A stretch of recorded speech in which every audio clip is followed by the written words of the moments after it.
अस्सलाम वालेकुम, आप देख रहे हैं पीए न्यूज एचडी और मैं हूं आपके होस्ट सादिया बतूल। शामिल करते हैं आज की अहम खबरें। वज़ीर आज़म मोहम्मद शहबाज शरीफ की ज़ेर सदारत मुल्क में इलेक्ट्रिक व्हीकल्स की सनत और उनके इस्तेमाल की हौसला अफजाई के लिए पॉलिसी साजी और लाहे अमल पे जायज़ा इजलास में इलेक्ट्रिक व्हीकल्स पॉलिसी 2025 के मसवदे पे गुफ्तगू हुई। मुल्क में इलेक्ट्रिक मोटरसाइकिल्स, स्कूटीज, 3 व्हीलर्स, गाड़ियों और बसों के फ़रोग़ के लिए तरजीही बुनियादों पर इक़दाम किए जाएँ।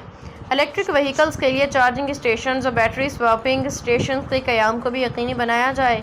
मुल्क में 2 व्हीलर्स और 3 व्हीलर्स की तैयारी की इस्तेदाद कार बढ़ाने के लिए सनतों को इस हवाले से सहूलत फराहम की जाए। वज़ीर आज़म की हिदायत। वज़ीर आज़म की इलेक्ट्रिक व्हीकल्स पॉलिसी तमाम स्टेक होल्डर्स की मुशावरत से जल्द मुकम्मल करके काबीना में पेश करने की हिदायत। इजलास में वफाकी वज़रा राना तनवीर हुसैन, अहद खान चीमा, मोहम्मद औरंगज़ेब, मुआविन ख़ुसूसी हारून अख्तर, मुतल्लिका आला हुक्काम ने शिरकत की। न्यूज स्टूडियो से अब तक के लिए इतना ही। मजीद खबरों और अपडेट्स के लिए देखते रहिए पीए न्यूज एचडी।